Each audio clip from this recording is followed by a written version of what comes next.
What's up, Memor? Today's video ay gagawa tayo ng mango ice candy.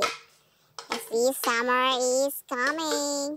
So, kailangan na natin ng pampalamig sa ating lalamunan.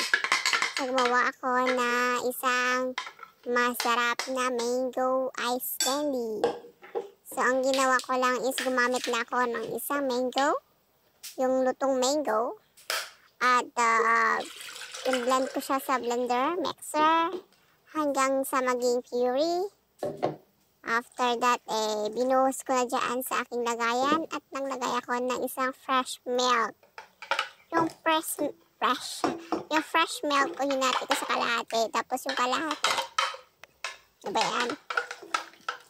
Yung kalahati, binuhos ko doon sa may blender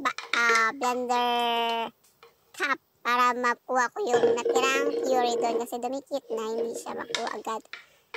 Para madagdag dyan sa aking gagawing ice candy. Alam niyo naman ang mahal na mango ngayon. So, kailangan natin simutin yun. Kaya ako'y matyaga na kinukuha yan sa isang cup ng blender. So, meron na kasi akong blender na maliit. Yung binili ko dun sa may Japan shop. Nag-sale nung nakaraan. So, binili ko siya. Pero napakaganda niya, convenient siya, kahit konti lang yung i-blend mo. Pwede. So, ayan na guys, nag-mix-mix na ako. At meron pala akong natirang evaporated milk sa ref. So, dinagdag ko na din. Ayan. So, ayan po yung evaporated milk na ginamit ko.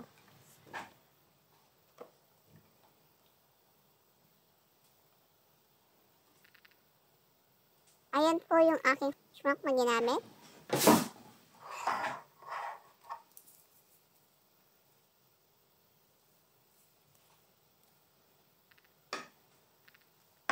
Ayan yung gagamit tayo ng isang condensed milk.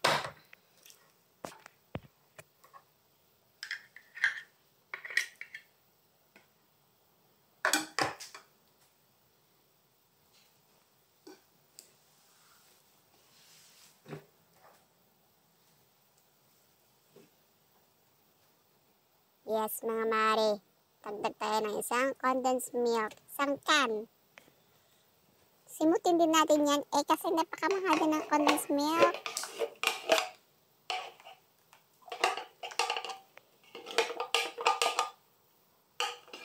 Yung ice candy natin is walang halong cassava starch. Ano yun? Cassava flour. Walang halong cassava flour yan. Pure na milk. At saka mango lang yung ating ingredients. So, hinalo-halo ko lang sila para mag-mix together, mag-banding together. Aba, sana all banding together. Yes, mag-banding together. Ayan, may bubo pang mango. And then, nag-add lang ako ng 2 can of water. Yung drinking water, ha? Yun yung nilagay ko dyan para madagdagan yung kanyang amount. So, tinikman ko siya if kung tama na yung lasa. Or matamis ba? Or may kulang? Ano? So, okay naman. So, matamis siya. Nag-add ako ng 2 cans of water. Ayan, yung isang can ng butter. And then, nag-add ako ulit ng isang can na water again.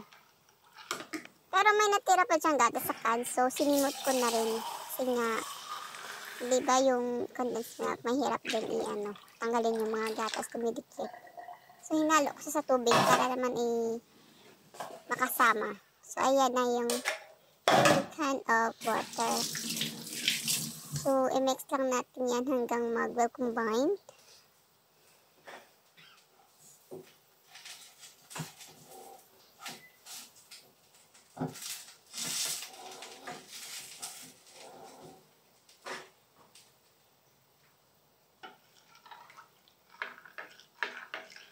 Yes, i-mix natin para mag-combine.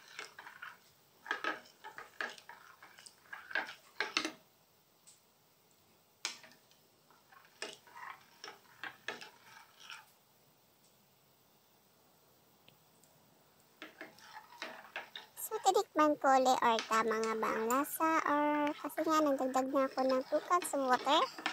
So may pagbabago pa. So wala. It means tamang-tama lang yung 2 cups of water. Yung ingredients ko dyan is isang mango rice, isang condensed milk, at isang fresh milk. So nag-add lang ko ng evaporated milk kasi may natira pa doon sa fridge. So dinagdag ko na lang siya.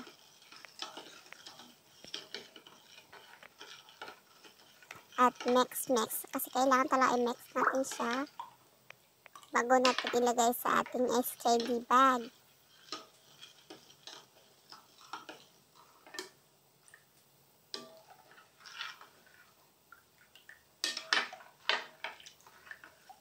Actually, nakaraan pa yan na naplano ko kaso lang wala akong oras. Kaya today, may oras na ako. At saka naman may time na akong gagawa ng aking ice candy.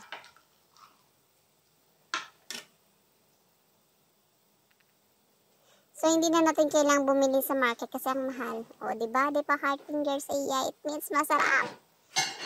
Right, it's time to putos-putos. So, kailangan natin ilagay sa plastic. So, naghanap na ako ng imbudo.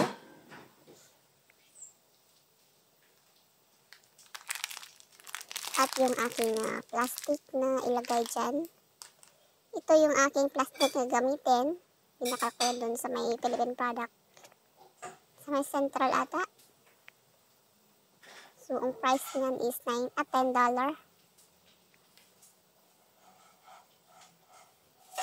So, $10 is mga 70 na yan. 70 pesos.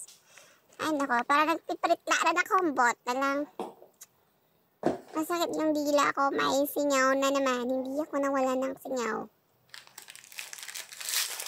So, din-move ko lang siya para may space ako mag-rough. Rough. Right?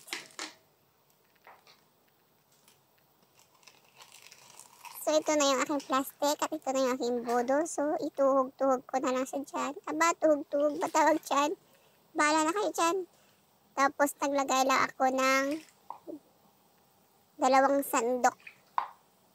2 sandok. Dyan.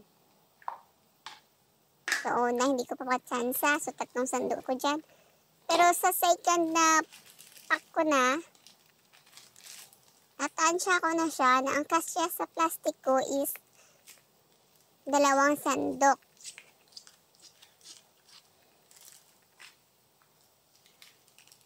Ayan.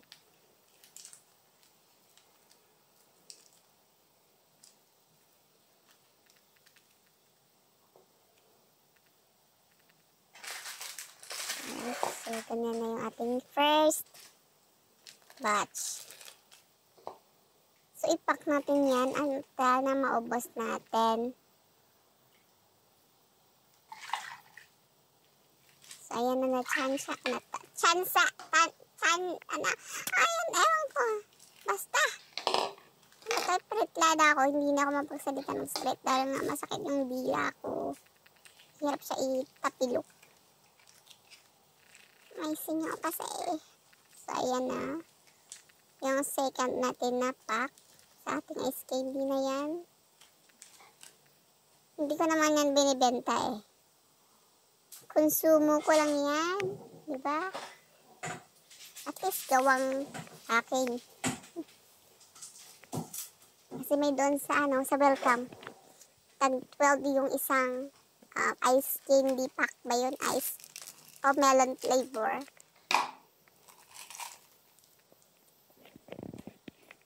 Nakabili ako nung nakaraan.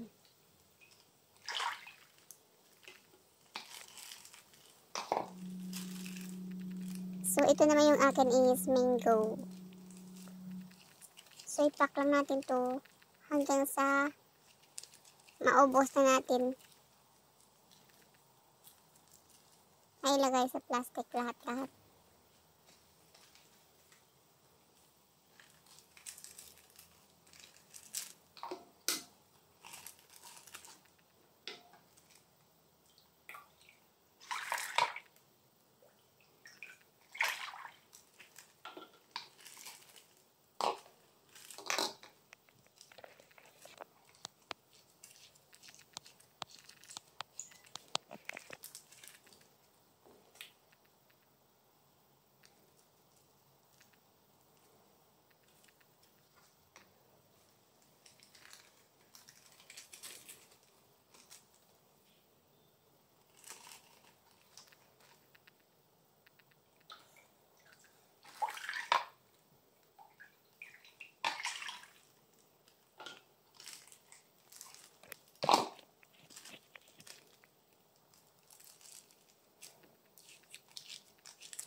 ito na guys yung aking nagawang ice candy.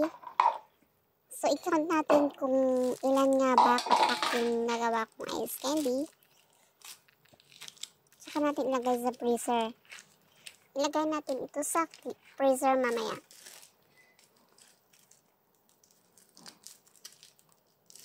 So, right.